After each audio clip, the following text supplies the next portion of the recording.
उसमें 1.5.17 लिखा हुआ है, तो उसको वो गलत है, मैंने यहाँ पे ठीक कर लिया, उसको 20 ही है, ठीक है। तो अभी तक आपने सुना था भगवान की भक्ति के संबंध में कि भक्ति कितनी महान है, भगवान की महिमा का ही वर्णन कीजिए।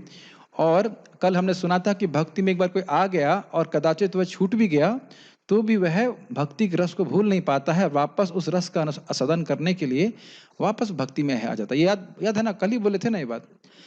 अब मान लो कोई प्रश्न करे कि भाई जिस भगवान की भक्ति के बारे में आप वर्णन कर रहे हो, वो कैसे हैं, उनकी क्या लीला है, तो वह इस श्लोक में बोल रहे हैं। नहीं तो समझ में नहीं आता लिंक क्या है, एकदम से भगवान के बारे में क्यों बोलने लग गए। लिंक समझ में आ रहा है? लिंक ये है कि जिन भगवान की भक्ति के बारे में आप वर्णन कर रहे थे, वो भगवान कौन है, क्या है, कैसे हैं, और उनकी लीला क्या है, उस पर यह श्लोक है। क्लियर? क्या लिंक है? भगवान कौन है, उनकी लीला क्या है, जिनके बारे में आप बोल रहे हो कि इतनी अच्छी भक्ति उनकी, जिनकी भक्ति इतनी शक्तिशाली है। किसी को फोन चाहिए तो ले सकते हैं, दोनों फोन ले सकते हैं, ठीक है। तो हम लोग अब शुरू करते हैं, मेरे पीछे बोलिए। श्रीमद् भागवतम प्रथम स्कंद 5वां अध्याय 20वां श्लोक। इदं हि विश्वं भगवान इवेतरो यतो जगत्स्थान निरोध संभवाः तद्हि स्वयं वेद भवांस्तथापि ते स्वयं वेद भगवांस्तथापि प्रादेशमात्रं भवतः प्रदर्शितम् प्रादेशमात्रं भवतो प्रदर्शितम् इदं हि विश्वं भगवान् इवेतर इदं हि विश्वं भगवान् निवेतरो यतो जगत्स्थान निरोध संभवाः यतो यगस्थान निरोध संभवः तद्हि स्वयं वेद भवांस्तथापि ते तद्धि स्वयं वेद भगवांस्तथापि ते प्रादेशमात्रं भवतः प्रदर्शितम् प्रादेशमात्रं भवतो प्रदर्शितम् इदं हि विश्वं भगवानिवेतरो इदं हि विश्वं भगवानिवेतरो यतो जगत्स्थान निरोध संभवाः यतो यगस्थान निरोध संभवः तद्धि स्वयं वेद भवांस्तथापि ते तद्धि स्वयं वेद भगवंस्तथापि प्रादेशमात्रं भवतः प्रदर्शितम् प्रादेशमात्रं भवतो प्रदर्शितम्। तो नारद जी क्या कह रहे हैं, देखिए बहुत इजी है श्लोक समझने में। इदम मतलब ये मतलब जो जगत आपको दिख रहा है, दृश्यमान जगत, दृश्य समझते हैं, सीन, दृश्यमान जो सीन पे उपस्थित है। जैसे अभी लैपटॉप की स्क्रीन पे मेरा वीडियो आ रहा है, श्लोक दिख रहा है, तो ये दृश्यमान है। दृश्यमान का अर्थ समझ रहे हैं विजय प्रभु, जो दिख रहा है, ठीक है। तो इदम मतलब ये विश्व, इदम मतलब ये जो दिख रहा है, इदम ही विश्वम, ये जो विश्व है वह निश्चित ही मतलब होता है निश्चित, ही मतलब समझते हैं, हाँ निश्चित। भगवान इव, अब देखिए यहाँ पे भगवान एवा नहीं लिखा है, भगवान इव लिखा है। इव का अर्थ होता है जैसा। जैसे मान लीजिए कहे कि ये इंसान सिंह जैसा है, तो उसका मतलब वो शेर है? नहीं, शेर नहीं है, सिंह जैसे गुणों वाला है। इव, ई इमली वाला ई और वा और एवा, ये अलग अलग अर्थ वाले होते हैं। इवा का मतलब है उसके जैसा है, भगवान जैसा है, और एवा मतलब भगवान मतलब वही है। तो निश्चित रूप से ये जगत जो है वो भगवान जैसा ही है, जैसा ही है। जैसा है मतलब कुछ कुछ गुण, भगवान के गुण उसमें आ रहे हैं, भगवान नहीं है। समझ में आ रहा है या नहीं आ रहा है? क्यों आप कैसे ऐसे क्यों कह रहे हो? क्योंकि पूरा पढ़ता हूं। और इतरा मतलब अलग, भगवान इससे अलग हैं। ये जगत भगवान जैसा है कुछ कुछ, लेकिन समझना चाहिए कि भगवान इससे अलग हैं। इतर का मतलब क्या होता है? अलग हैं। भगवान सच्चिदानंद है, ये जगत जड़ है, लेकिन ऐसा लगता है कि ये शाश्वत है, ऐसा लगता है कि ये आनंदमय सुखमय लगता है, और ऐसा लगता है कि ये ज्ञानमय है, लेकिन वास्तव लगता है, आभास हो रहा है। क्यों आभास हो रहा है? क्योंकि इसके पीछे जो कारण है वो भगवान जो है वो सच्चिदानंद है। जैसे हमें अपना शरीर चेतन लग रहा है कि नहीं लग रहा लेकिन हमारा शरीर जड़ है, आत्मा की वजह से, आत्मा के गुणों की वजह से शरीर चेतन लग रहा है। समझ में आ रही बात? तो इसी पहली बात वो कह रहे हैं कि ये जो विश्व आपको दिख रहा है, ये भगवान जैसा है, भगवान नहीं है, भगवान जैसा मान के चलिए कि भगवान जैसा, मतलब भगवान जैसा है, ठीक है। और कह रहे हैं अब वो भगवान कैसे हैं, लेकिन भगवान इससे अलग हैं। इतर मतलब भगवान से अलग है। तो भगवान क्या, भगवान कैसे, तो कहते हैं यथा, यथा मतलब उन भगवान से जगत यानी इस जगत का स्थान मतलब पालन, निरोध मतलब प्रलय, और संभव मतलब उत्पत्ति होती है। समझ में आ रही सेकंड लाइन? उन भगवान से जो इस विश्व से बिल्कुल अलग है, उन भगवान से ये जगत की, की का पालन हो रहा है। निरोध मतलब प्रलय होती है, प्रलय में, प्रलय के बाद भगवान में ही प्रवेश कर जाता है। और संभव मतलब उसकी उत्पत्ति होती है। ये सेकंड लाइन समझ में आ रही है? चलो प्रश्न करते हैं। ईवा का मतलब क्या बताया गया था? जैसा है, लेकिन भगवान नहीं है एकदम। और स्थान का अर्थ क्या था? स्थान का अर्थ था है, स्थान का मतलब था पालन। और निरोध का मतलब क्या बताया गया था? प्रलय। संभवा का अर्थ क्या था? उत्पत्ति। आप लोग यहीं पे हैं? ठीक है, चेक कर रहा था कि यहीं पे है कि नहीं। अब कह रहे हैं तद ही, ये तद मतलब ये सब, ही मतलब निश्चित, यह सब स्वयं वेदा, तद ही स्वयं वेद भवान। देखो मुझे पता है कि इस तरह से ध्यान लगे सुनने की आदत नहीं है। प्राय सोचते हैं कि अब भागवत शुरू हो गया, चलो बस 9 बजेगा, घंटी बजेगी, प्रसाद पालेंगे। लेकिन यहाँ दिमाग लगाना पड़ रहा है, लेकिन दिमाग लगाएंगे तो आपको बहुत अच्छा लगेगा श्लोक के शब्द का अर्थ। तद ही स्वयं वेद भवान, भवान मतलब आप, तद मतलब ये सब, ये सारा ज्ञान निश्चित रूप से आपको ज्ञात है। वेद मतलब जानते हैं। नहीं समझ में आ रही बात? तद ही दिखाई पड़ रहा है आपको? तद ही स्वयं वेद भवान, ये सब आप जानते हो, निश्चित रूप से जानते हो। तथापि, फिर भी, तथापि सुनते हैं ना, तथापि फिर भी, ते आपसे, प्रादेश मात्रम भवतः प्रदर्शितम, आपको मैं प्रदर्शित कर रहा हूं, ये सारा ज्ञान बोल रहा हूं केवल दिशा निर्देश करने के लिए। दिशा निर्देश समझते हैं? उधर उंगली दिखाना, कि वो 10 उंगली होती है ना, 10 है ना, हाँ 5 10 होती है, तो बस 5 उंगली दिखाना, थोड़ा सा ज्ञान दे रहा हूं, इंगित कर रहा हूं। बाकी भगवान की महिमा तो आप जानते ही हो, उसका वर्णन करिए। जैसे कि श्रीमन चैतन्य महाप्रभु ने ऋषिला रूप गोस्वामी को भक्ति तत्व के बारे में बताया और कहा कि भक्ति तत्व तो बहुत बड़ा है, मैं केवल थोड़ा उस समुद्र की एक बूंद आपको चखा रहा हूं। इसका विस्तार आप जो है आगे शास्त्रों में वर्णन करके करिए। समझ में आ रही बात? थोड़ा बताया जा रहा है, उसे कहते हैं समास में थोड़ा बताया जा रहा है, उसके बाद विस्तार आप कीजिए। क्या ये समझ में आ रहा है कि नहीं?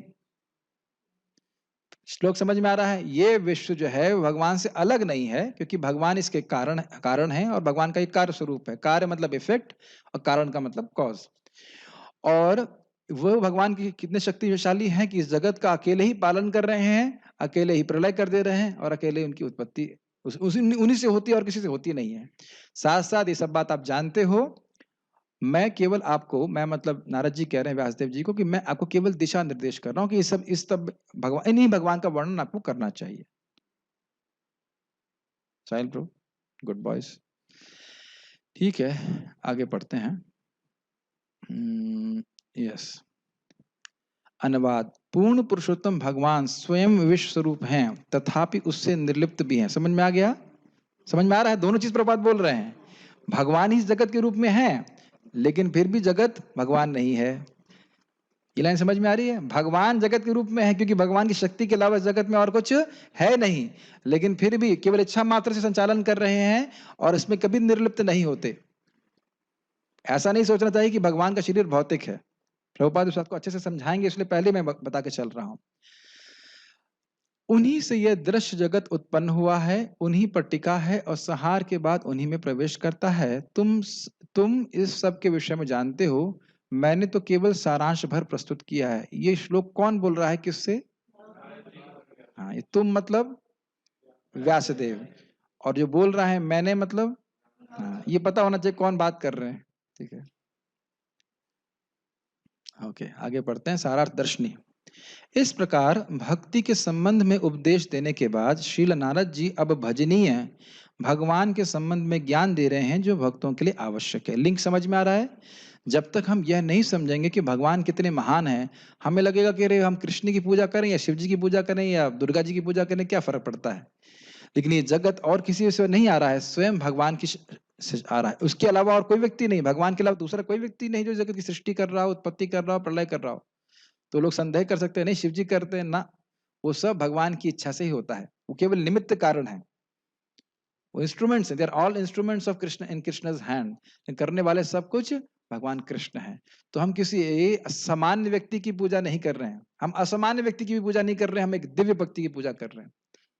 एक बहुत छोटा सा पॉइंट है इस संबंध में, इस जगत में जो लोग बद्ध हैं, यहाँ तक कि देवता भी, अगर आप उनकी पूजा करेंगे तो आप प्रेडिक्ट कर सकते हो कि वो किस प्रकार से बर्ताव करेंगे, क्योंकि कंडीशनड है। किसी से द्वेष करेंगे तो वह भी द्वेष करेगा। लेकिन जो वैष्णव हैं और भगवान, ये दो लोग पूरी तरह गुणों से मुक्त होते हैं। तो जब आप इनकी पूजा करेंगे तो ये कैसे बर्ताव करेंगे आप प्रेडिक्ट नहीं कर सकते। कैसे ये आपका समझ रहे ना, ये आपका हित ही करेंगे, वैष्णव लोग हित ही करेंगे, भगवान केवल हित ही करेंगे। हम समझ नहीं सकते कि हित हमारा हो कैसे रहा है, शुरुआत में नहीं समझ में आएगा, लेकिन भगवान केवल हित ही करते हैं, सुहृद हैं वो हमारे। तो इसलिए भगवान के दिव्य गुणों को, कि पूरी तरह से गुणातीत हैं, उनको समझने में काफी श्रवण की आवश्यकता होती है। जब हम श्रवण अच्छे से करते हैं तो हमारी निष्ठा भगवान में बनती है कि हमें भगवान की भक्ति ही करनी है और किसी देवी देवता की नहीं करनी। तो इसलिए समझ में आ रहा है कि इस प्रकार का ज्ञान क्यों आवश्यक है। हम एक सामान्य व्यक्ति की पूजा नहीं कर रहे। यह दृश्यमान विश्व, दृश्यमान समझ रहे हैं, जो दिख रहा है, भगवान जैसा अर्थात सत जैसा, चेतना जैसा और आनंद रूप जैसा है, परंतु साक्षात सच्चिदानंद रूप भगवान ही या नहीं है। ये पता नहीं, इस वर्ड में बड़ी तकलीफ हो रही, बार बार ये बीच में फुल स्टॉप नहीं होना चाहिए था, ही या नहीं है के बाद आना चाहिए था full stop. I don't know what is the technical error. तो ये बात समझ में आ रहा है क्या? इसको समझने का प्रयास कीजिए। क्या इस जगत में जो लोगों को ज्ञान नहीं है, वो कभी सोचते हैं कि वो मरेंगे? अच्छा चलिए ये तो छोड़ दीजिए, क्या किसी को इस जगत में जो लोग भगवत गीता नहीं सुने हैं, कभी लगता है कि जगत कभी समाप्त होगा? नहीं लगता है ना? और क्या ये जगत समाप्त होता है या नहीं होता है शानु प्रभु? होता है। तो अब देखिए, समाप्त होता है, ये अशाश्वत है, लेकिन लग कैसा रहा है? शाश्वत। गलत बोल रहा हूं? एकदम दिखता है कि नहीं? और वही भावना हम अपने परिवार में और घर में भी लगते हैं। सब जानते हैं कि, ये तो जानते हैं कि मरने वाले हैं, सब खत्म होने वाले हैं, लेकिन लगता है ये सारी वस्तुएं ऐसी ही चलती रहेंगी। क्यों भाई, लगता है कि नहीं लगता? अच्छा, चेतना जैसा लगता है कि नहीं लगता? यहाँ पे लगता है कि जगत में ज्ञान है। और आप देखिए भगवत गीता में हमने जो पढ़ा था, ज्ञान जो है, ज्ञान के द्वारा व्यक्ति आत्मा का अनुभूति कर रहा है, लेकिन यहाँ भोग ही भोग कर रहा है, व्यक्ति भोग ही भोग कर रहा है। लग रहा है मैं कुछ इसको जान लूंगा, ये जान लिया, वो जान लिया, लगता है ज्ञानमय है, लेकिन ज्ञानमय बिल्कुल नहीं है। और ये तो बहुत ही अद्भुत बात है, लोग इतना दुख पा रहे हैं, लेकिन फिर भी लग रहा है कि हम आनंद का अनुभव कर रहे हैं, हम सुख में हैं। तो क्या ये आनंदमय है? आनंदमय है नहीं। आनंद की हल्की सी एक अनुभूति टाइप की लगती है, एक आभास मात्र हो रहा है। तो ये वास्तविक रूप से भगवान की तरह सच्चिदानंद नहीं है, इसलिए बोल रहे हैं इव। ठीक है, ऐसा इसलिए है क्योंकि भगवान के सत्वादि गुण, सत्वादि मतलब सत चिद आनंद गुण, सार्वकालिक है। सार्वकालिक है का अर्थ है हमेशा रहते हैं, भूतकाल में, भविष्य काल में, आगे कभी वो नष्ट नहीं होते, वही वास्तविक गुण है। और विश्व के सत्वादि गुण कुछ समय तक ही रहते हैं। ये तो समझ में आ रहा है, कुछ समय तक रहता है, ये नष्ट हो जाता है।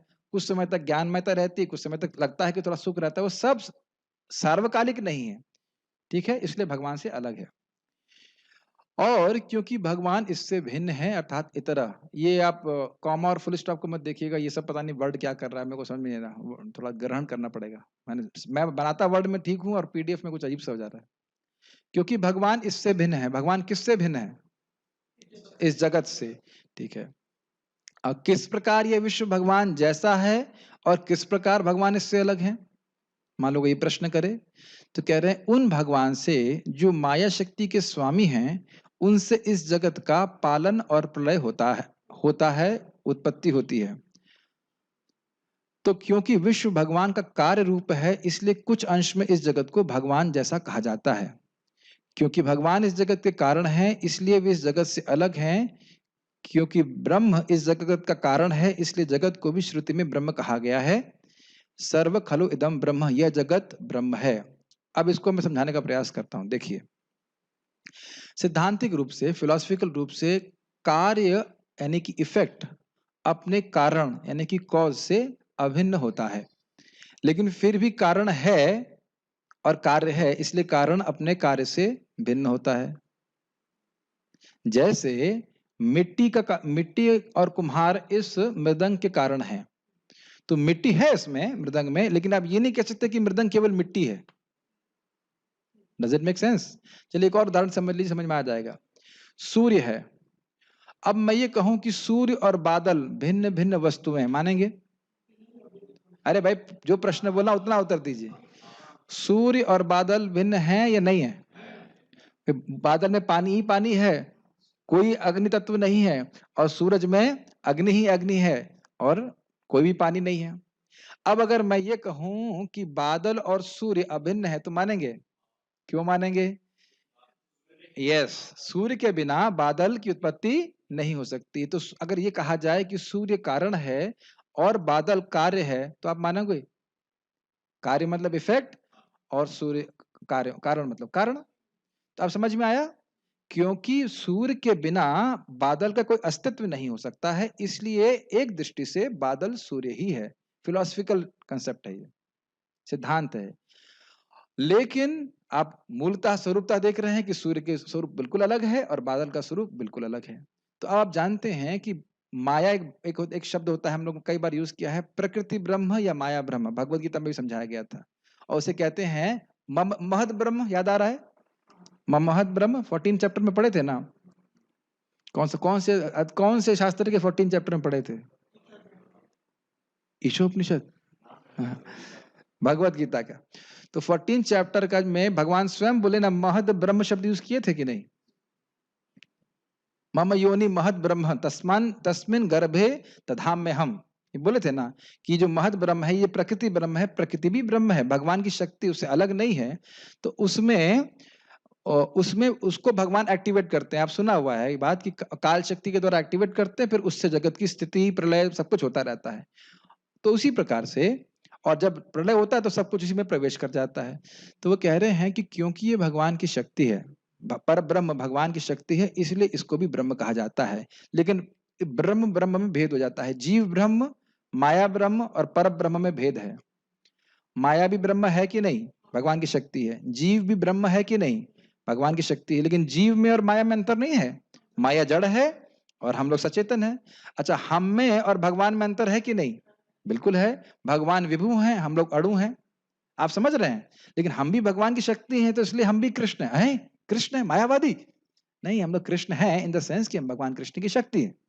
इस जगत में कुछ भी कृष्ण से भिन्न नहीं है, लेकिन फिर भी कृष्ण सब कुछ सबसे भिन्न है। इस जगत में कुछ भी कृष्ण से भिन्न नहीं है, लेकिन क्योंकि वह कृष्ण की शक्ति है, लेकिन फिर भी कृष्ण उनसे भिन्न है क्योंकि कृष्ण शक्तिमान है।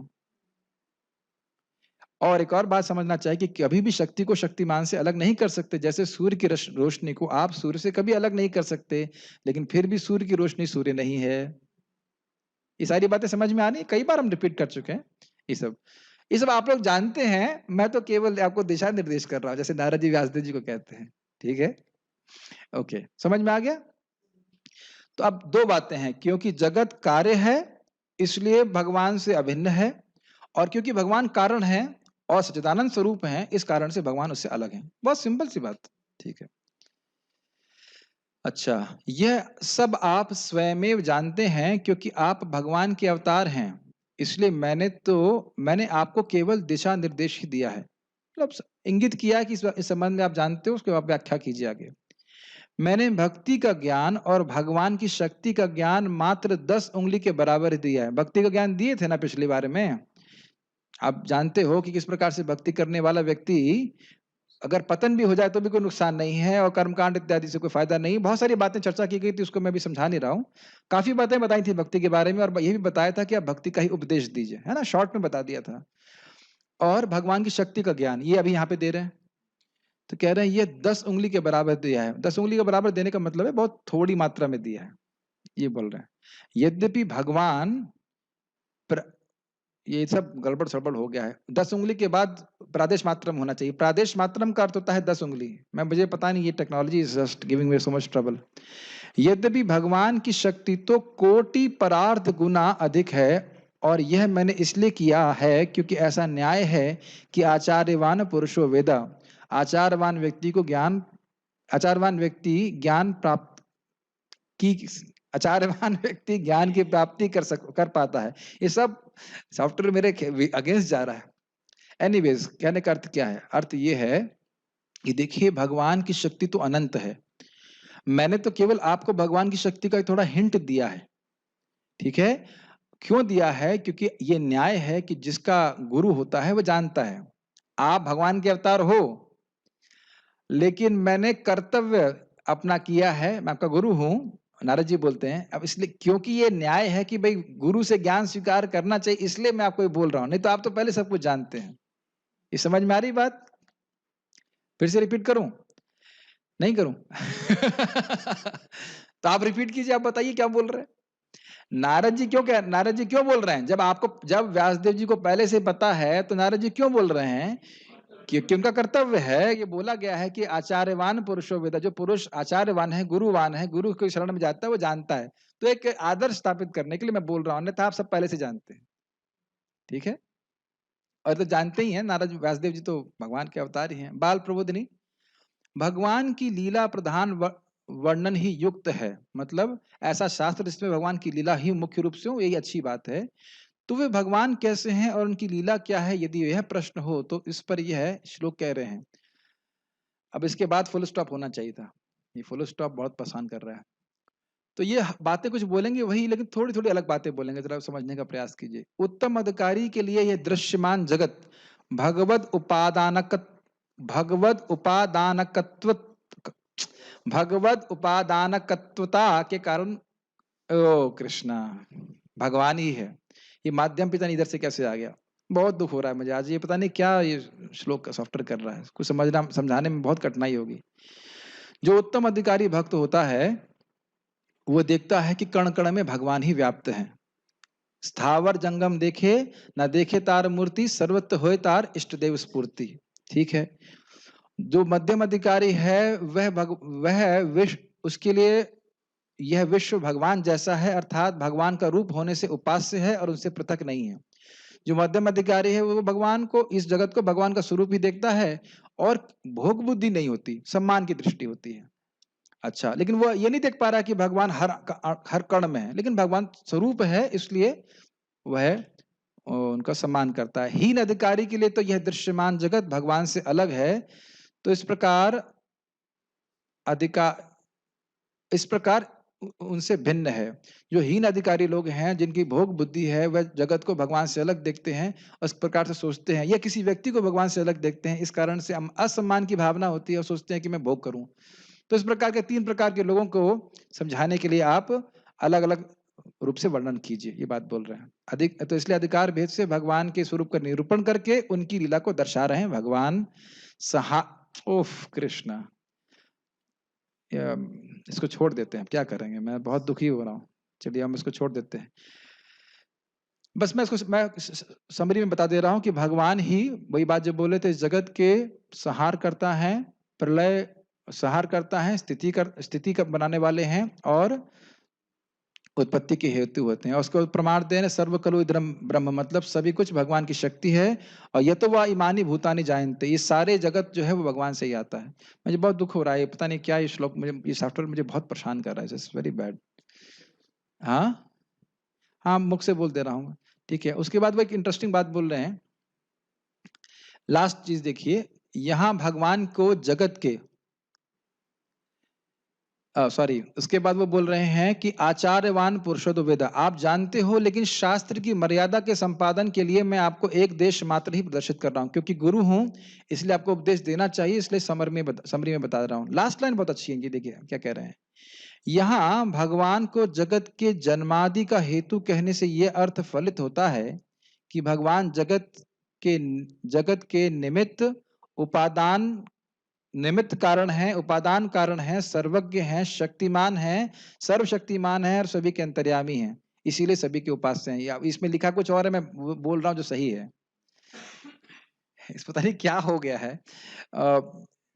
कहने का अर्थ है कि जब भगवान, ये बोला गया कि भगवान से ही इस जगत की स्थिति होती है, प्रलय होता है और पालन होता है, तो उसे ये समझना चाहिए कि भगवान ही इस जगत को बनाने वाले हैं। निमित्त कारण बताया था मैंने आपको कि जिससे कुछ कार्य होता है, तो वो कार्य इस जगत में निमित्त कारण क्या है? काल शक्ति, उसको भी भगवान एक्टिवेट करते हैं। उपादान कारण क्या है? जिससे वो वस्तुएं बनी है, वो माया शक्ति है। प्रधान वह किसकी शक्ति है? भगवान की। और भगवान सब कुछ जानते हैं, कैसे सृष्टि करनी है, कैसे पालन करना है, कैसे संहार करना, यह भी जानते हैं। और सर्वशक्तिमान है, ना सिर्फ जानते हैं, अभी तो करने की शक्ति भी है अकेले, और साथ ही साथ पूरे जगत में प्रवेश भी किए हुए हैं अंतर्यामी के रूप में। इसी कारण से भगवान ही उपास्य हैं, ये समझना होगा। ये वो कह रहे हैं। अब मैं उसकी फाइल दोबारा ठीक करके भेजूंगा, तो आप उसे दोबारा पढ़ लेना। तात्पर्य, शुद्ध भक्त के लिए मुकुंद भगवान श्री कृष्ण संबंधी धारणा सगुण तथा निर्गुण दोनों ही होती है। समझ में आ रहा है? सगुण मतलब भगवान श्री कृष्ण जो सच्चिदानंदमय हैं। पांडे प्रभु कहाँ है मन आपका? देख रहे हैं? उनको फोन दे दीजिए पढ़ने के लिए। देख पा रहे हैं? ठीक है। तो भगवान श्री कृष्ण की सगुण धारणा का मतलब क्या हुआ? जो उनका सच्चिदानंद स्वरूप है। और निर्गुण दोनों ही होती है। निर्गुण का अर्थ है सर्वव्यापी, सर्वव्यापक रूप भगवान का। व्यक्तित्व विहीन विश्व स्थिति भी मुकुंद है, क्योंकि यह मुकुंद की शक्ति का ही प्राकट्य है। इस जगत में भगवान दिखते नहीं है, लेकिन क्योंकि ये भगवान की शक्ति है, इसलिए भगवान से अभिन्न है। जैसे गाय गोबर करती है, तो एक तरह से आप कह सकते हैं कि गोबर गाय से भिन्न नहीं है, लेकिन फिर भी ये नहीं कह सकते कि गोबर जो है वो गाय है। गाय ही तो गोबर के रूप में है, गाय ही तो दूध के रूप में है, लेकिन आप फिर भी नहीं कह सकते कि दूध गाय है। जब एक दिन 2-3 बार सुनते रहेंगे तो ये बातें समझ में आने लगेंगी। और प्रभुपाद जी भी कम फिलॉसफी नहीं बोल रहे हैं, जबरदस्त फिलॉसफी बोल रहे हैं, बहुत जबरदस्त, और कठिन बोलेंगे। थोड़ा धैर्य पूर्वक सुनते रहिए। कभी कभी लगता होगा कि टीकाएं बड़ी कठिन है, प्रभुपाद जी भी बहुत कठिन बातें बोलते हैं। वो अलग बात है, जब कठिन बातें आती हैं तो हम क्या करते हैं? नेक्स्ट, हम स्किप कर देते हैं उसको। जैसे लैपटॉप में कभी कभी होता है ना, कुछ स्किप कर सकते हैं या एक्सेप्ट कर सकते हैं, हम लोग स्किप कर देते हैं जो यूजलेस चीज होती है। तो जो हमें कभी समझ में नहीं आता है फिलॉसफी वाली बातें, हमें लगता है ये हमारे क्या काम की है। वो बहुत काम की है भाई साहब, बहुत काम की है। तो प्रभुपाद जी बहुत ध्यान पूर्वक सुनिए प्रभुपाद क्या बोल रहे हैं। बहुत सुंदर प्रभुपाद व्याख्या कर रहे हैं, देखिए। उदाहरणार्थ, वृक्ष अपने में पूर्ण इकाई है, लेकिन पत्तियां तथा शाखाएं वृक्ष से प्रकट हुए अंश स्वरूप हैं। वृक्ष की पत्तियां तथा शाखाएं भी वृक्ष हैं, लेकिन वृक्ष स्वयं ना तो पत्तियां हैं ना शाखाएं। बताइए कितना जबरदस्त बात बोले ना प्रभुपाद जी। वृक्ष से ही तो पत्तियां निकलती हैं, तो वृक्ष पत्तियों का कारण है और पत्तियां वृक्ष के कार्य हैं। ये बात अब उस पॉइंट को समझ पा रहे हैं? कितना सुंदर उदाहरण शिला प्रभुपाद ने दिया। ये पूरा जगत जो है वो भगवान की शक्ति है, भगवान के अलावा नहीं आ सकता। अगर वृक्ष ही ना हो तो पत्ते कहां से आएंगे? लेकिन आप फिर भी ये नहीं कह सकते कि पत्ती वृक्ष है। हाँ, दीजिएगा माइक। पहले ये बात समझ में आ रहा है ना? वृक्ष से पत्तियां आ रही हैं, पत्तियों को आप वृक्ष से अलग नहीं कर सकते, लेकिन पत्ती वृक्ष नहीं है। यस प्रभु। कोई प्रश्न करे कि पत्तियों आती हैं और फल भी आता है और फल में बीज भी होता है, तो फिर बीज से तो फिर पेड़ हो सकता है ना? हाँ, अच्छा बात है, लेकिन वो बीज भी भगवान ही है। है कि नहीं? लॉजिक लग नहीं सकता है ठीक है, लॉजिक है, लेकिन वह बीज भी भगवान ही है। ये हम लोगों ने अव्यय बीज वाली बात पढ़ी थी कि नहीं? बीज भी भगवान ही है, ठीक है कि नहीं? आप प्रथम स्कंद के दूसरे अध्याय को पढ़ेंगे, नहीं तीसरे अध्याय में, कृष्ण है the source of all incarnation. तो क्या कहते हैं?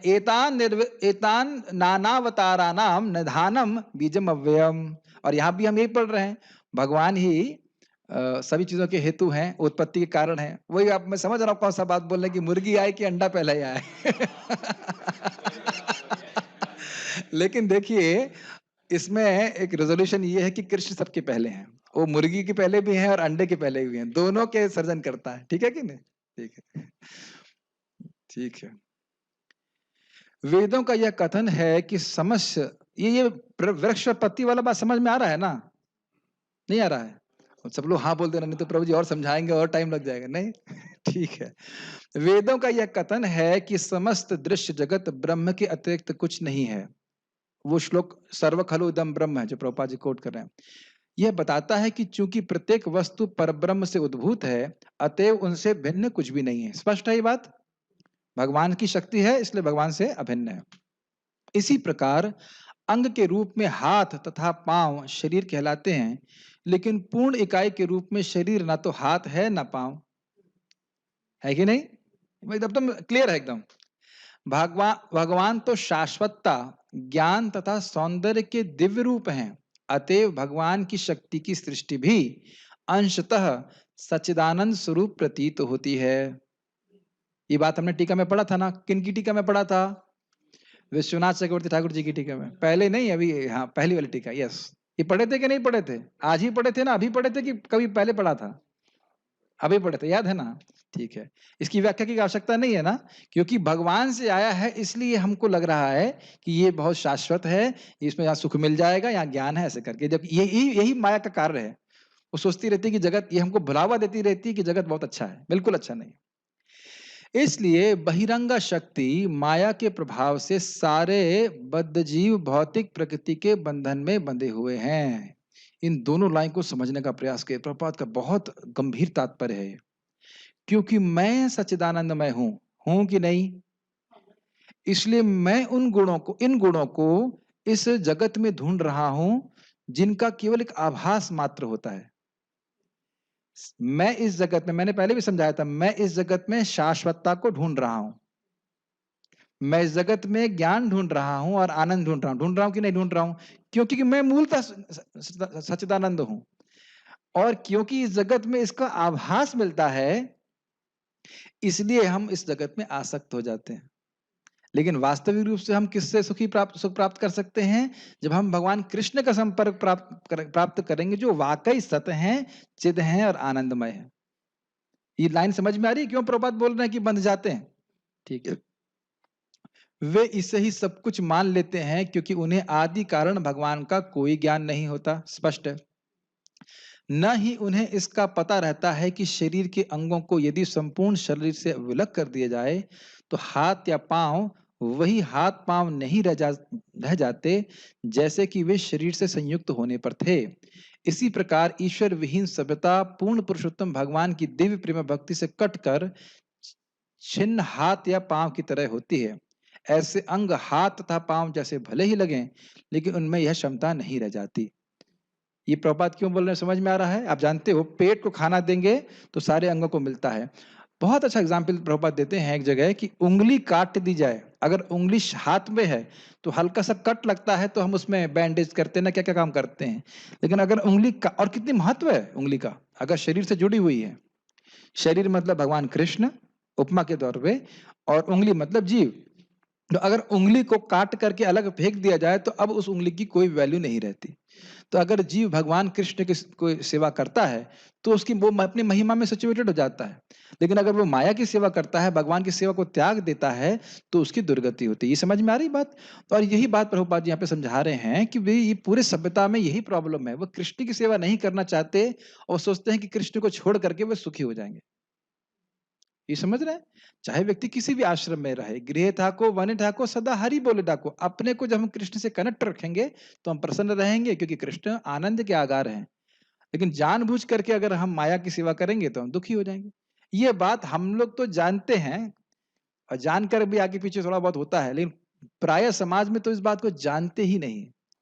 इसीलिए असंतुष्टि होती। जैसे उस दिन मैं समझा रहा था कि भूखे व्यक्ति को माला देकर के संतुष्ट नहीं किया जा सकता। ये समाज की प्रॉब्लम है। वो समझ नहीं पा रहे हैं कि संतुष्टि कैसे होगी, भगवान कृष्ण की कथा सुनकर, उनकी भक्ति करके। ये समझ में आ रहा है प्रभुपाद क्यों बोल रहे हैं सब बातें? एक और उदाहरण प्रभुपाद जी देते हैं कि मशीन है, उसमें एक नट बोल्ट लगा हुआ है, याद है? तो एक छोटे से नट की बड़ी वैल्यू है। जैसे अभी कल हमारी घास काटने की मशीन में एक बेल्ट खराब हो गई, तो अब बड़ी चिंता हो रही, बेल्ट बेल्ट नहीं बेल्ट। क्यों? क्योंकि उस बेल्ट का उपयोग बहुत है उस पूरी मशीनरी में। लेकिन अब जो बेल्ट पुरानी हो गई वो नीचे फेंक दी जाएगी, वो केवल डस्टबिन में जाएगी। समझ में आ रहा है मैं क्या कह रहा हूं? उसी प्रकार से जब जीव भगवान की सेवा करता है तो बहुत महत्वपूर्ण।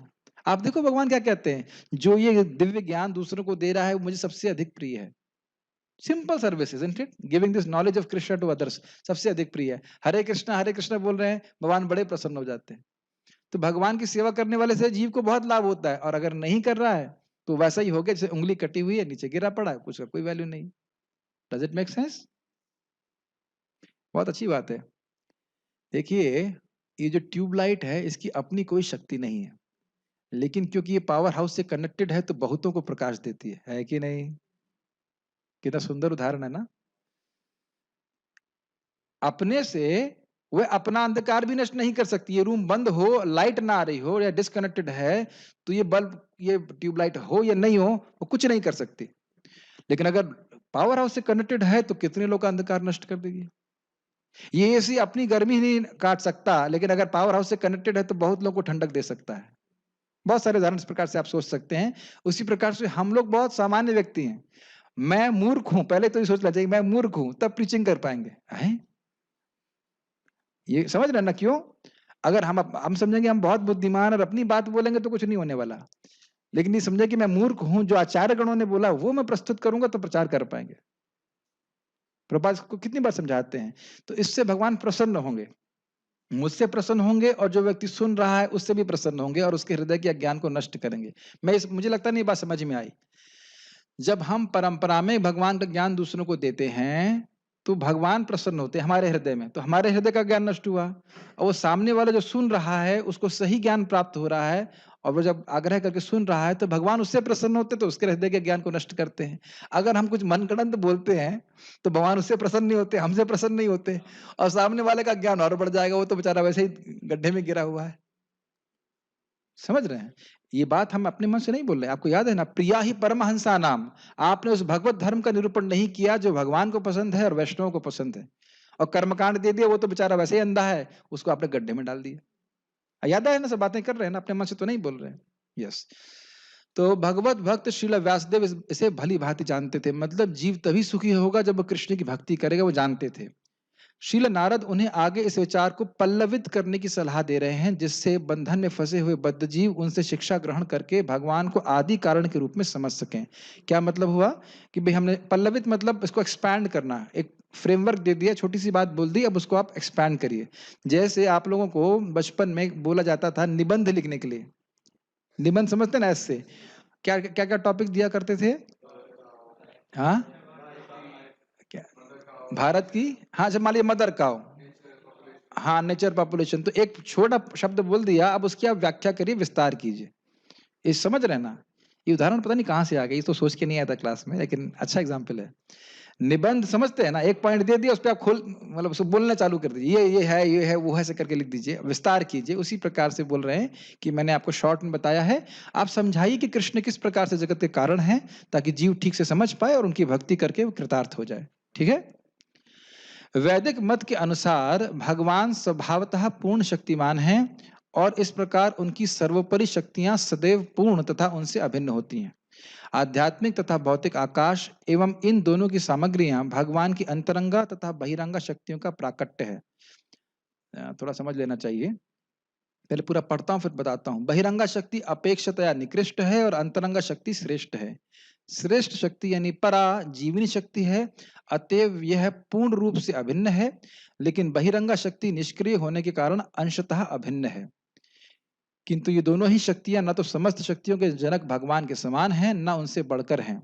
ऐसी शक्तियां सदैव उनके अधीन होती हैं, जिस प्रकार की विद्युत शक्ति चाहे वह कितनी ही तेजोमय क्यों ना हो, सदैव इंजीनियर के नियंत्रण में रहती है। प्रभुपाद क्या कहना चाहते हैं? देखिए, भगवान की दो शक्तियां, स्पिरिचुअल यानी कि आध्यात्मिक, और भौतिक यानी कि मटेरियल। तो आध्यात्मिक शक्ति भगवान से पूरी तरह से अभिन्न है, सत, चिद और आनंदमयी है। क्लियर? एकदम क्लियर है। उसी से आध्यात्मिक जगत का प्रकाश हो रहा है, सब कुछ। भौतिक जगत की जो शक्ति है वो कैसी है? रजोगुण, तमगुण और सतोगुण से बनी हुई है, और ये भगवान, क्योंकि ये भगवान की शक्ति है, उस दृष्टि से ये अभिन्न है। मैं फिर से रिपीट कर रहा हूं, भौतिक शक्ति क्योंकि भगवान की शक्ति है, इस दृष्टि से वह भगवान से अभिन्न है, लेकिन सच्चिदानंद नहीं है, इसलिए भिन्न भी है। ये क्लियर हो रहा है? ये समझ में आ रहा है ना? तो यही बात प्रभुपाद यहाँ पे बोल रहे हैं, पराशक्ति मतलब अंतरंगा शक्ति, और ये जड़ शक्ति जो है ये अपरा प्रकृति कहलाती है। बहुत भारी हो गया, ये समझ में आ रहा है? आज तो मेरे पास टाइम है, अभी 10 मिनट और हैं। ईमानदारी के 10 मिनट है। ईमानदारी के 10 मिनट है, ठीक है?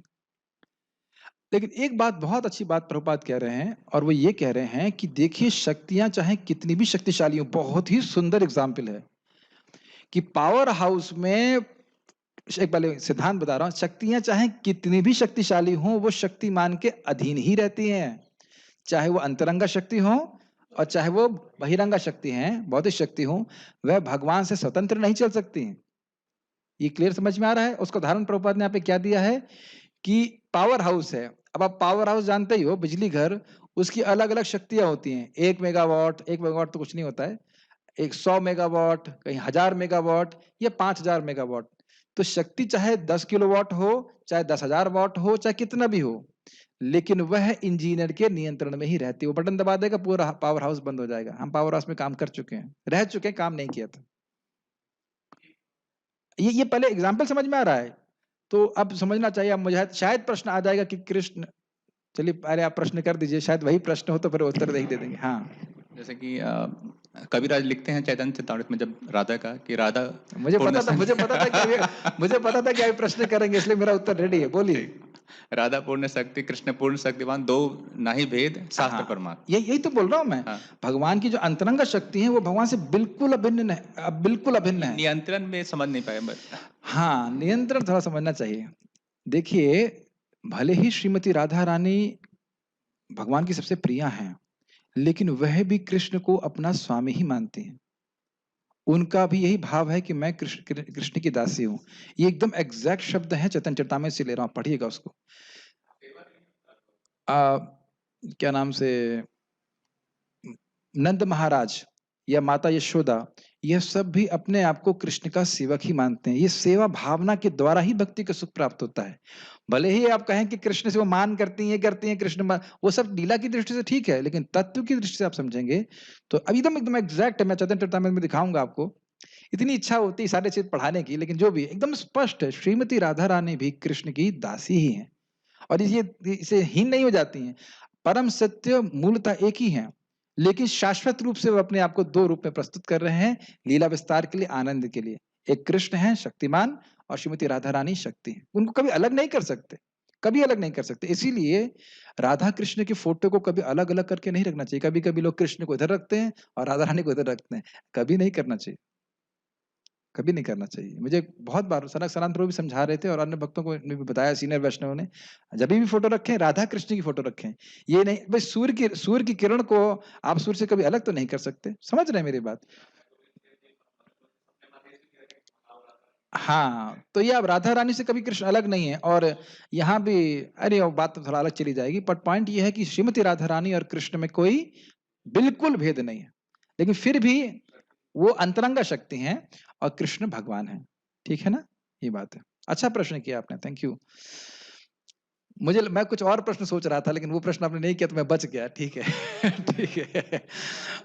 हाँ, राधा रानी सारी शक्तियों की स्रोत हैं, वो शक्ति तत्व कह लीजिए। और जितनी भी, दुर्गा जी भी उनकी छाया है, जो माया शक्ति भी उनकी छाया शक्ति है। कुछ भी है वह श्रीमती राधा रानी से ही आ रहा है। वैसे तो राधा रानी जी का आविर्भाव दिवस आ रहा है। एक छोटा सा बात कहना चाहूंगा, बहुत सुंदर है। बृहत भागवतमृत में एक ब्राह्मण, उसकी कथा आती है, जिसको गोप कुमार अपनी कथा सुनाते हैं। तो वो दुर्गा जी की पूजा कर रहा था, तो श्रीमती राधा रानी गोलोक में गोप कुमार को कहती हैं, वो मेरी पूजा कर रहा है, जाओ उसको कृष्ण की कृपा दो। इतनी कृपालु है श्रीमती राधा रानी, पूजा कर रहा है दुर्गा जी की, और दुर्गा जी भी सपने में आकर कहती हैं, तुम ये गोपाल मंत्र लो, इसको जपो। बड़ा अद्भुत है। तो एक भक्त बोल रहे थे कि वो शिव जी की पूजा करते हैं, और कर रहे थे, और वो भगवान की भक्ति में आ गए। यही होता ही है, जो व्यक्ति शिव जी की पूजा करता है, दुर्गा जी की पूजा करता है निष्काम भाव से, तो उनको लेके आ जाते हैं भगवान के पास। बड़ा स्पष्ट है, बहुत सारे उदाहरण आप जानते हो। हाँ, बहुत सारे उदाहरण इस प्रकार जानते हैं, क्योंकि वो सच्चे वैष्णव है। तो हम बात कर रहे थे कि भगवान की जो अंतरंग शक्ति है, वो भगवान से बिल्कुल अभिन्न है। वो उनका स्वरूप कैसा है? सच्चिदानंद स्वरूप है। यस। मनुष्य तथा अन्य सभी प्राणी उन्हीं भगवान की अंतरंगा शक्तियों से उत्पन्न हैं। मनुष्य तथा अन्य सभी प्राणियों से अर्थ ये है कि जीवात्मा जो इन विभिन्न शरीरों में रह रही है, हमारा शरीर भौतिक प्रकृति से है, लेकिन मैं स्वयं अंतरंगा शक्ति का विस्तार हूँ। इस प्रकार जीव भी भगवान से अभिन्न है, लेकिन भगवान नहीं है। किंतु वह कभी भी न तो भगवान के तुल्य है, न उनसे श्रेष्ठ। स्पष्ट है? भगवान तथा सारे जीव व्यष्टि व्यक्ति हैं। व्यष्टि व्यक्ति का मतलब इंडिविजुअल है। मैंने आपको बताया था इसका मतलब क्या है कि आकाश, आप जानते हो कि आप हो। आप जानते हैं कि नहीं आप हैं? है ना आप यहाँ पे कि नहीं है? और आप सुनील हैं, ये बात समझते हैं ना? इसे कहते हैं व्यक्तित्व, और ये व्यक्तित्व कभी नष्ट नहीं होने वाला। समझ में आ रहा है? भगवान जानते हैं कि वो भगवान है। सिंपल सी बात है, भगवान भी जानते हैं कि वो हैं, क्योंकि वो भी चेतना से युक्त हैं। तो ये स्थिति हमेशा बनी रहेगी। आप हमेशा रहोगे, मैं हमेशा रहूंगा, ये भी हमेशा रहेंगे, और भगवान कृष्ण भी हमेशा रहेंगे एक व्यक्ति के रूप में। इसी को कह रहे हैं व्यष्टि व्यक्ति, इंडिविजुअल। न त्वेवाहम जातु नासम न त्वम नेमे जनाधिपः न चैवा न भविष्यामः सर्वे वयमतः परम। ऐसा कोई समय नहीं था अर्जुन कि तुम नहीं थे, ये राजा नहीं था, राजा लोग नहीं थे, और मैं नहीं था। और ऐसा कोई समय नहीं होगा कि आप नहीं रहोगे, या ये अर्जुन नहीं, मतलब भगवान नहीं रहेंगे, अन्य लोग नहीं रहेंगे। ये बातें सुननी बड़ी अच्छी लगती हैं। नहीं तो जगत की हम छोटी छोटी चीजों में परेशान होते रहते हैं। अरे क्या हो गया, कोरोना हो जाएगा तो क्या हो जाएगा? अरे कुछ नहीं होगा, फिर दूसरा शरीर दिया जाएगा अगर मरे तो। ठीक है, इस प्रकार हम पढ़ लिए इसको। भौतिक शक्तियों के द्वारा जीव भी कुछ ना कुछ सृजन करते रहते हैं, किंतु उनकी कोई भी सृष्टि न तो भगवान की सृष्टियों के समान होती है, न उनसे बढ़ करके। ये तो बहुत स्पष्ट है। और जो भी सृष्टि करते हैं वो भगवान की सृष्टि में डिस्टर्बेंस ही करती है। एक भक्त व्यक्ति बोल रहे थे, केवल इस जगत से इंसानों को हटा दो, सारा कुछ ठीक हो जाएगा। सारा गड़बड़ जो कर रहे हैं वो इंसान कर रहे हैं, ना बंदर कर रहा है, और ना गाय कर रही है, ना कोई कर रहा है। सब प्रकृति के नियम के अनुसार चलते हैं, केवल इंसान ही सारा गड़बड़ कर रहे हैं, है कि नहीं? और आप देखो, कोई भी सृष्टि इंसान कर रहा है, उसका साइड इफेक्ट जरूर होता है। आयुर्वेदिक नहीं होता है वो, एलोपैथिक ही होता है वो। कुछ भी सृष्टि कर रहा है, अब इस पे व्याख्या करने की जरूरत नहीं, बुद्धिमान लोग समझते हैं। कुछ भी सृष्टि कर रहा है वह, उसमें कुछ का साइड इफेक्ट जरूर होता है, और उसको फिर कंट्रोल करना नहीं जानते। और इस पे महाराज बड़ा अच्छा बोलते हैं कि भाई किसी की आंख खराब हो जाए, तब ऐसा नहीं कि कोई व्यक्ति दूसरा व्यक्ति आंख बना देगा। ऐसा संभव नहीं है। आंख आज तक कोई बना नहीं पाया, है ना? और फिर भी ये लोग कहते हैं बाई चांस है। तुम एक भी आंख नहीं बना पाए हो, तथाकथित वैज्ञानिक, और इतनी आंखें भगवान बना रहे हैं। तो कभी, और अगर कदाचित बना लिया तुमने, तो तुम कहोगे देखो मैं कितना बुद्धिमान हूं, मैंने एक आंख बना ली। और यहाँ इतनी आंखें बन रही हैं, तुम्हें कोई इसमें आश्चर्य नहीं होता? तुम्हें दिखता नहीं कि वो बनाने वाला है? क्यों नहीं दिखता है? क्योंकि परस्थ शक्ति विविधैव श्रूयते स्वाभाविकी ज्ञान बल क्रिया च। भगवान की इच्छा मात्र से सब कुछ होता है। केवल इच्छा मात्र से उनकी शक्तियां कार्य करती हैं, और आंख वांख सब बन जाती है सबकी। इसलिए लोग कहते हैं बाई चांस हो रहा है। बाई चांस कुछ भी नहीं हो रहा है, भाई कृष्णा हो रहा है। मनुष्य एक छोटा सा खिलौना जैसा स्पुतनिक बनाकर बाह्य आकाश में प्रक्षेपित कर सकता है, किंतु इसका अर्थ यह नहीं होता है कि वह पृथ्वी व चंद्रमा जैसा ग्रह बनाकर भगवान की भांति उसे वायु में तैरा सकता है। ये बहुत मजेदार है। क्यों? क्योंकि ये लोग भेजे स्पुतनिक, फिर वह नीचे गिरने लग गया। अब वो घबरा रहे हैं कि कहाँ गिरेगा, किस किस देश पे गिरेगा। लेकिन पृथ्वी तो कितने समय से टिकी हुई है, कभी नहीं गिर रही है। तो आप देख रहे हैं कि और उसको भी, उस उपग्रह को स्थित करने में कितना एनर्जी लगता है, बहुत दिमाग खराब होता है। तब तो नहीं कहते बाई चांस स्पुतनिक पहुंच गया। कितना बड़ा अपराध है ये। यही बात प्रभात बोल रहे हैं कि भगवान की शक्ति को ना समझ पाने के कारण व्यक्ति भगवान के प्रति ऐसी भावना से युक्त हो जाता है कि बाई चांस हो रहा है, भगवान तो कुछ नहीं है, जीरो है, ऐसा करके। बताओ कोई इतनी बड़ी उपलब्धि हो, जैसे अभी सब लोग कोरोना वैक्सीन बना रहे हैं, हम कहीं बाई चांस बन गए, कितना दुख लगेगा उसको। मैंने इतनी मेहनत करी और बोला बाई चांस मिल गई, अरे दुख लगेगा ना। कितना लोग लगे पड़े हैं, एक वैक्सीन नहीं बना रहे हैं। भगवान ने तो अपनी बुद्धि से एक वायरस बना दिया, उसको तुम बैलेंस करने करने के लिए सारे के सारे वैज्ञानिक लगे हैं, और कहेगा बाई चांस आ गया तो मानेंगे? बाई चांस कुछ भी नहीं आता है। तो ये भगवान के प्रति अपराध है। ठीक है, अल्पज्ञ लोग अपने को भगवान के समान बताते हैं, लेकिन वे कभी भी भगवान के तुल्य नहीं हो सकते हैं, और न कभी होंगे। हाँ, ये भी इंपॉर्टेंट बात है। हो सकता हो कि आज नहीं है, लेकिन तपस्या करके बन जाएंगे भगवान, वह भी संभव नहीं है। इसलिए साधना का मतलब ही वही है कि आप संभव चीज को साधें। असंभव चीज को साध नहीं सकते साधना से। हम कृष्ण के दास हैं शाश्वत, साधना करके वो रियलाइज करना है। भगवान है, हम भगवान नहीं है। तो ऐसा नहीं कि कोई साधना करके आप भगवान बन जाओगे, ये असंभव बात है। तो इसके लिए प्रयास करना ही मूर्खता है।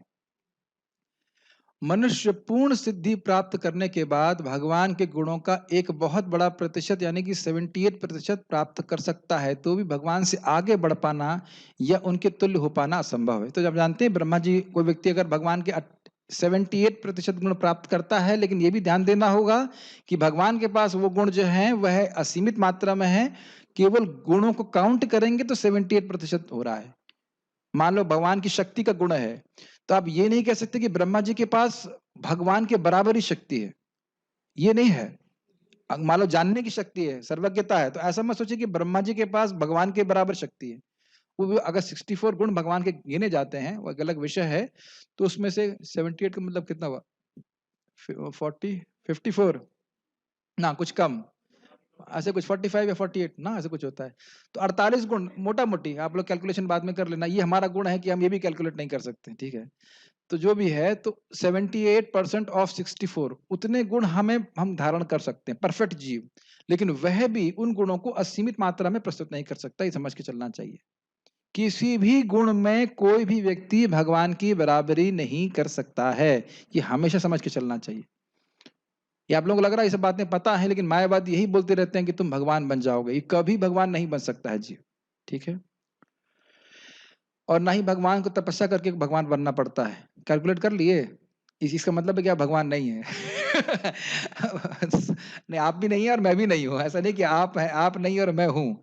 भगवान की शक्ति को भगवान सब कुछ जानते हैं, और हमको हमको ये जानने के लिए कि 78% ऑफ 64 हमें कैलकुलेटर खोलना पड़ता है। हम सभी को, मेरे को भी खोलना पड़ेगा, ठीक है? केवल रुग्ण दशा में ही मूर्ख व्यक्ति भगवान से एक होने का दावा करता है, और इस तरह वह माया द्वारा भ्रमित होता रहता है। अतएव भ्रमित जीव को भगवान की श्रेष्ठता स्वीकार करनी चाहिए और उनकी प्रेम में सेवा करने के लिए तैयार रहना चाहिए। बहुत सीधी बात है। बेवकूफी वश व्यक्ति सोचता है कि मैं भगवान बन जाऊंगा, अभी नहीं हूं, पहले था, माया ने पकड़ लिया इसलिए मैं भूल गया हूं। बेवकूफी की बात है भाई, तुम जब भगवान थे, सर्वशक्तिमान थे, जब तब तुमको माया ने पकड़ लिया, माया क्यों छोड़ देगी? अब तो तुम बहुत वीक हो, बहुत कमजोर हो। एग्जाम्पल समझिए, दो पहलवान हैं, आपस में लड़ रहे हैं। अब एक पहलवान ने दबा दिया, अब खूब पिटाई भी कर दी। अब वो पहलवान उसको खाने को नहीं मिल रहा, एकदम वीक हो गया है। अब वो कहे कि मैं उससे वापस लड़ूंगा और मैं उसे जीत जाऊंगा, संभव है? संभव ही नहीं है। तो ये तो एक तर्क की बात, मतलब तर्क के लिए बोल रहा हूं कि कोई कहे कि मान भी लाए कि तुम भगवान थे, ऐसा वो बोलते हैं, पहले तुम भगवान थे, फिर माया ने तुमको पकड़ लिया, तब तुम भूल गए हो कि तुम भगवान है। अब तुम अगर अपने अज्ञान को से निवृत्त हो जाओगे या साधना करके, तो तुम्हें समझ में आ जाएगा तुम भगवान है। बेवकूफी की बात। अरे भाई, जब हम पहले भगवान थे, सर्वशक्तिमान थे, तो कैसे माया ने पकड़ लिया? माया पकड़ ही नहीं सकती। हमने क्या सीख रहे हैं? भगवान की शक्तियां भगवान के अधीन रहती हैं। तो इसी प्रकार से ये भ्रमित करने के लिए मायावादी शास्त्र होता है, जिसमें वो लोग बोलते हैं कि आप किसी तरह से भगवान बन जाओगे। भगवान नहीं बन सकता है कोई व्यक्ति। जीवों की उत्पत्ति ही इसलिए हुई है। किस लिए हुई है? समझे कि मैं कृष्ण का दास हूं और उनकी प्रेममय सेवा करके ही मैं सुखी हो पाऊंगा। ये सिंपल सी बात, और किसी तरह से संतुष्ट नहीं हो सकता। इसके बिना विश्व में किसी प्रकार की शांति या सौहार्द नहीं आ सकता है, स्पष्ट है। शील नारद शील व्यासदेव को भागवत के इस विचार को विस्तार देने का उपदेश देते हैं। भगवत गीता में भी इसी विचार की व्याख्या की गई है कि भगवान के चरण कमलों में पूर्ण रूप से समर्पित हो जाओ। पूर्ण मानव का यही एकमात्र कार्य है। सर्वधर्मान परित्यज्य मामेकम शरणम व्रज अहम त्वाम सर्व पापेभ्यो मोक्षयिष्यामि मा शुचः। भगवान की शरण जाकर उनकी भक्ति करके ही व्यक्ति जीव सुखी हो सकता है, समझना चाहिए। किसी का कोई प्रश्न है अगर तो माया जद है समाज नहीं आया। माया क्या है समझ नहीं आया। माया का अर्थ यह है कि जो वस्तु जैसी है उसको वैसे प्रस्तुत ना करे। सब कुछ भगवान की शक्ति है, सब कुछ भगवान का है, लेकिन मैं ये सोच रहा हूं कि सब कुछ मेरा है, और अगर नहीं है तो कुछ प्रयास करूंगा तो मेरा हो जाएगा। ये प्रयास भी चल रहा है, ठीक है। और कोई प्रश्न किसी का नहीं है, और क्योंकि ये वस्तुएं मेरी हैं इसलिए मैं भोगूंगा, भगवान को क्यों दूं? ये बातें बोलते हैं। और जो भक्त है वो जानता है कि सब कुछ भगवान का है, तो इसलिए भगवान को क्यों ना दूं? सब कुछ भगवान का है तो उनको देने में क्या दिक्कत है? और देने से हम पर भगवान का आशीर्वाद आएगा, ठीक है। तो यहाँ रुकते हैं। श्रीमद् भागवतम की जय, श्रील प्रभुपाद की जय। बहुत बहुत धन्यवाद।